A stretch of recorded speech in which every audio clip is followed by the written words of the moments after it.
अब आप फंस गए हैं कुंवर प्रताप। अब या तो ये रास्ता हमारी छावनी की ओर जाता है और या फिर सीधे ऊपर। कुछ ही देर में ना ही तुम रहोगे और ना ही तुम्हारी ये छावनी।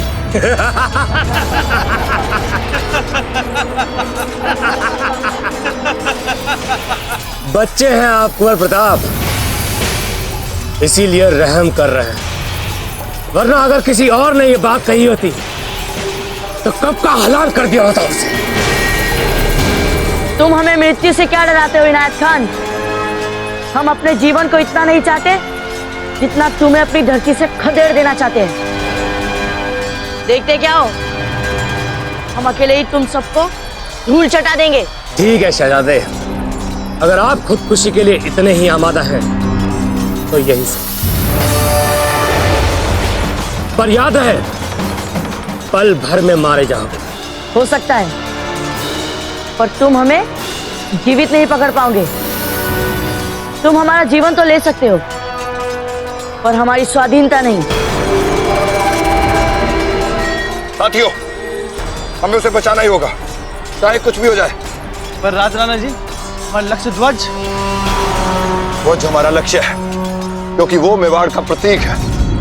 लेकिन वो लड़का साक्षात मेवाड़ का भविष्य है। वो बाऊजी राज प्रताप है, मेवाड़ नाथ राणा उदय सिंह के ज्येष्ठ पुत्र। घेर लो इसे।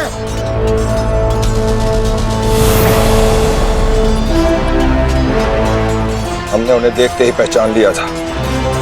उनके मुख का तेज, रणभूमि में जूझ जाने का उनका उत्साह और मेवाड़ की माटी के लिए मर मिटने की उनकी भावना।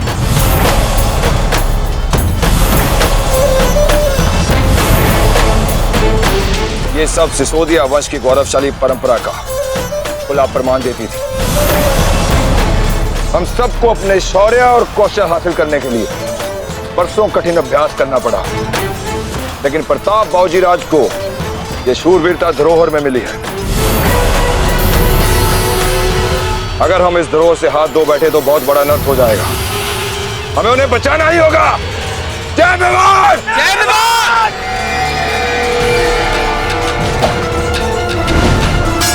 तू हमें धूल चटाएगा? हाँ, चल आजा। नहीं नहीं, ये तो हमें जमीन से खदेड़ देना चाहता है। सारी धूल अब तू चाटना चाहता है क्या? इनायत खान!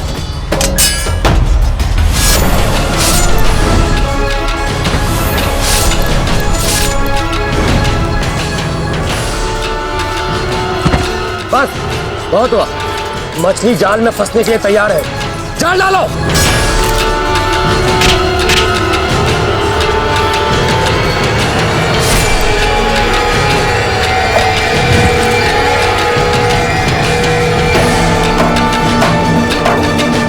इस गुस्ताख को हम यूं ही घसीटते हुए हमारे हुजूर के पास लेके जाएंगे, मजा आएगा।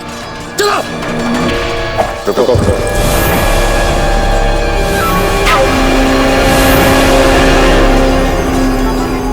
जब तक हमारी देह में प्राण है, हमारे बाऊजी राज का कोई बाल भी बांका नहीं कर सकता।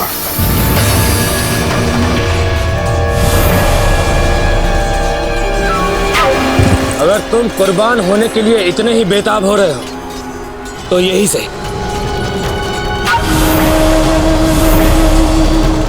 हमला! आप यहां से सीधे रावले की ओर निकल जाइए कुंवर प्रताप। इनकी द्रोह की हवा हम अकेले निकालते हैं। ठीक है राजराणा जी, हम जा रहे हैं, पर रावले की ओर नहीं, ध्वज की ओर। नहीं कुंवर प्रताप!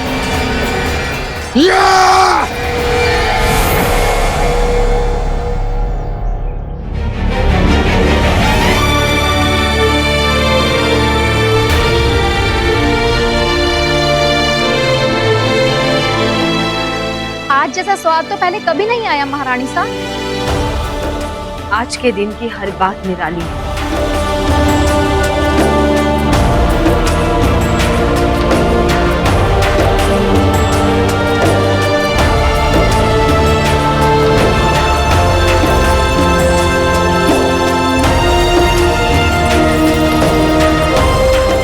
अब हम यहाँ से जौहर चौक की ओर चलेंगे अपनी अंतिम यात्रा के लिए। ऐसे ही एक यात्रा हम पहले भी कर चुके हैं, जब मायके से सासरे आए तब भी वो एक संसार से दूसरे संसार तक की यात्रा थी। और अब की बार भी हम इस संसार से विदा होकर अगले संसार में चली जाएंगे। खड़ी का मामा रानी साहब, बाबूजी राज का पता चल गया है। क्या? कहाँ है वे? महारानी साहब, वो कीर्ति स्तंभ के पास है। राज राणा बहादुर जी की टुकड़ी के साथ लड़ रहे हैं। क्या? ऐसे कैसे? अरे कुशी जी को जाके बताओ कि तत्काल कुंवर जी को बचाने के लिए सैनिक भेजे जाए। हमें नहीं लगता राणा जी ऐसा कुछ करेंगे। ऐसी ही स्थिति से बचने के लिए राणा जी ने हमारे सारे पुत्रों को दादा भाई मानसिंह के पास भेजा था, पर प्रताप को यह स्वीकार नहीं था, तो अब उन्हें अपने देशभक्ति का मोल भी चुकाना ही होगा। अपने को बचाकर देश को दास्ता से नहीं बचाया जा सकता। कुंवर प्रताप ने अपने कर्तव्य का चुनाव किया है और हमें भी अब अपना कर्तव्य करना चाहिए।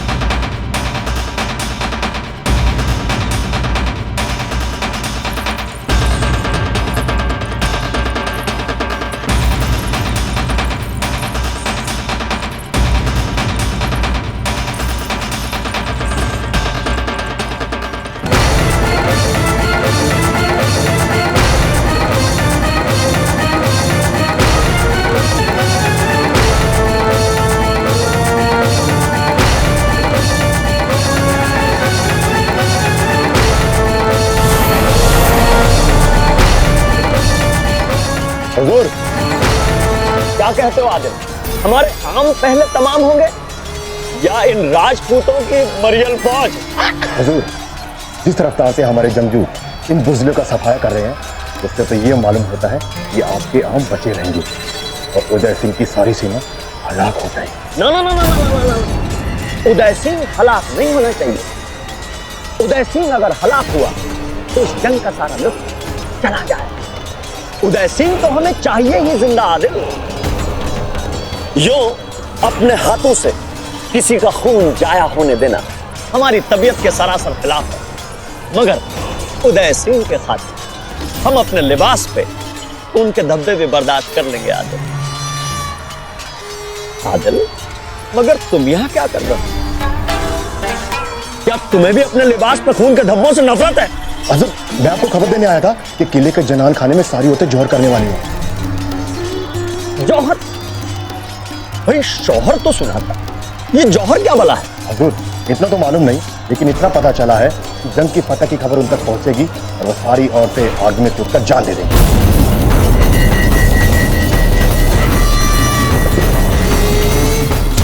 आग में कूद जाएंगे? क्या बकवास कर रहे हो? मगर क्यों? सुना है हुजूर कि ये उनकी रवायत है। ये कैसी रवायत है आदिल? ये नाइंसाफी है। इतनी कड़ी धूप में इतनी मशक्कत क्या हम आम चूसने के लिए कर रहे हैं? उदय सिंह का वो गुस्ताख लड़का प्रताप, वो तो पहले ही भाग निकला। अब उनकी हसन बेगम, उनसे भी हाथ धो बैठेंगे हम। इस जंग में फतेह का मतलब क्या रह जाएगा? आम चूसना और गुठलियां गिनना? हमारा मुंह क्या ताक रहे हो आदिल? ताकि समझाओ उनकी बेगमों को कि उनके शौहर को कत्ल करने के बाद भी हम उनको यतीम नहीं होने देंगे। अरे खोखली रवायतों के पीछे, रस्म रिवाजों के पीछे अपने हुस्न की यूं बेकदरी ना करें। हम हैं उनके सदाब के कदरदान, उनके हुस्न के इबादतगार, उनके रूप के पुजारी। हम उनको अपनी पलकों से दिखा दें, उनकी जरूरत हम पूरी करेंगे।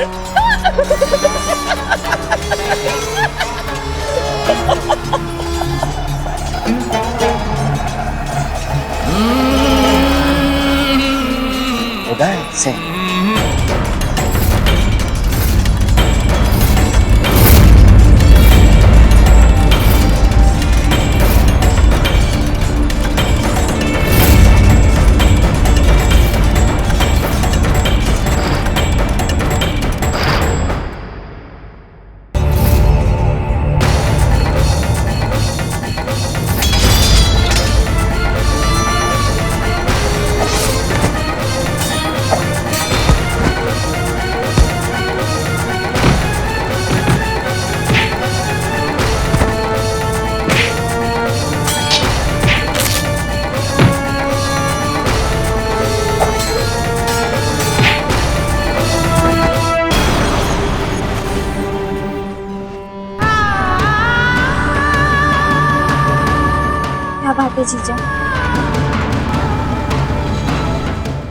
घबराहट सी हुई।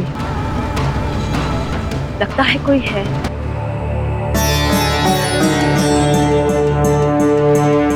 कोई भी तो नहीं है महारानी साहब। चलिए, कुछ पग की ही दूरी बाकी है।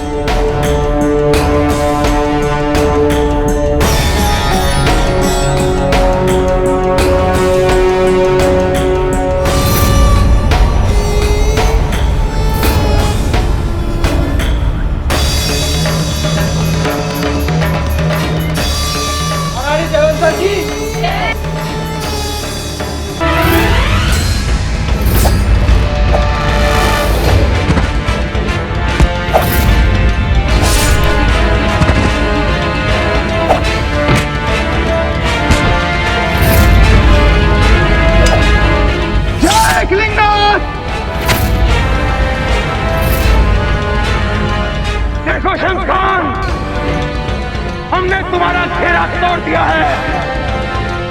अब तुम अपनी मृत्यु को गले लगाने के लिए तैयार हो जाओ शमशान।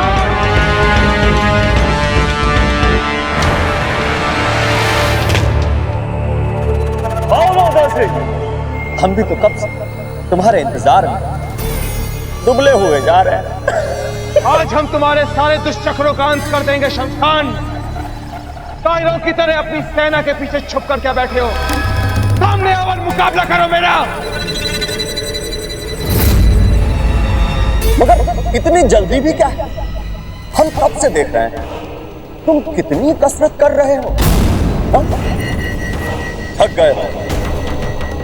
मरने से पहले राहत 2-4 सांसें तो ले लो। देखो, तुम्हारे साथ कोई नाइंसाफी नहीं होनी चाहिए। मुकाबला बराबरी का होना चाहिए। क्या कहते हैं? बैठने के लिए आसन मंगवा दे। हम तो सुकून से बैठ के जंग का तमाशा देख रहे हैं और आम चूस रहे हैं, मगर तुम तो पसीना बहा रहे हो। हम तुम्हारे आने का इंतजार कर रहे हैं। तो क्या कहते हैं?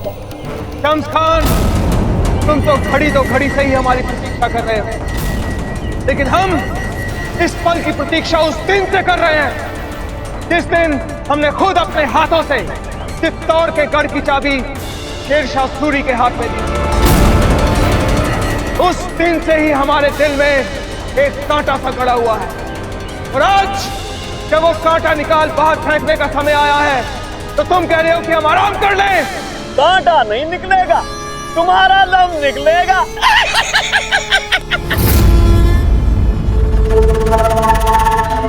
शम्स खान, अपनी मौत को गले लगाने के लिए तैयार हो जाओ।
हटो पीछे।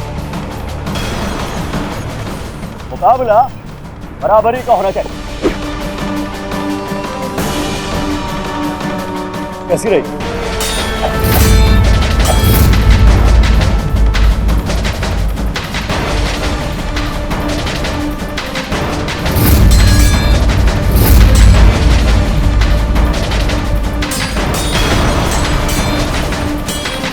अरे कम वक्त तो रस्सी काटो, वो प्रताप ऊपर नहीं पहुंचना चाहिए।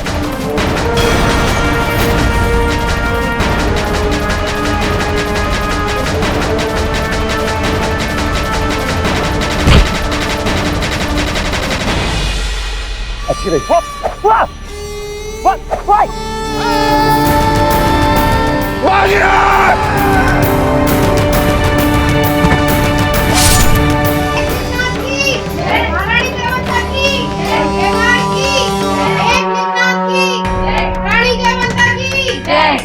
खड़ीगम्मा महारानी सा, आपके आदेश से मैं यहाँ आ गई महारानी सा। जब तक मैं यहाँ हूँ कोई भीतर आने नहीं पाएगा, और जब तक मेरी सांस चल रही है आपके जोर में कोई विघ्न नहीं डाल पाएगा। हमें तुम पर पूरा विश्वास है। जय मेवाड़, जय क्लिंग जी। फूलों के सेज पर बहुत सोलिए बहने, आज हमारे लिए लपटों की सेज है। जय मेवाड़। महारानी जयवंता की जय, मेवाड़ की जय, एकलिंगनाथ जी की जय, महारानी जयवंता की जय, मेवाड़ की जय, एकलिंगनाथ जी की जय, महारानी जयवंता की जय, महारानी जयवंता की जय, मेवाड़ की जय, एकलिंगनाथ जी की जय, महारानी जयवंता की जय, मेवाड़ की जय, एकलिंगनाथ जी की जय, महारानी जयवंता की।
उठो मेरे वीरों, ये थक कर सोने का समय नहीं है। अभी हम में सांस है, और जब तक सांस है हमें लड़ना होगा। थक कर मरने से, हार कर मरने से तो अच्छा है कि हम लड़ कर मरे। भूलो मत कि हमने शपथ ली है कि हम लड़ेंगे या मरेंगे। लड़ते लड़ते तो हम मर भी सकते हैं, लड़ते लड़ते तो हम जीत भी सकते हैं, पर थक कर हम कुछ नहीं कर सकेंगे। उठो साथियों, हमें ध्वज तक पहुंचना होगा। उठो साथियों, उठो, मेवाड़ की स्वाधीनता के लिए उठो, दास्ता को मिटाने के लिए उठो। अमृत जिसे समझ आगे बढ़ूं, कहे पिता मुझको मैं जो शासक बनूं, अंग प्रजा का बन इतिहास गढ़ूं। आयो रे धरती पुत्र आयो रे, छायो रे मारो प्रताप छायो रे। तरनार दीम तराम दीम दीम दीम तरननननननन। कोई ना भूमि पर तेरी इस माटी पर कदम भी रख ना सके। जय मेवाड़, जय क्लिंग जी, जय क्लिंग जी। अब अंतिम चढ़ाई के लिए तैयार हो जाओ मेरे साथियों। आदेश दीजिए बाबूजी राज, क्या करना है? हमें वहां पहुंचना है और बिना रस्सी के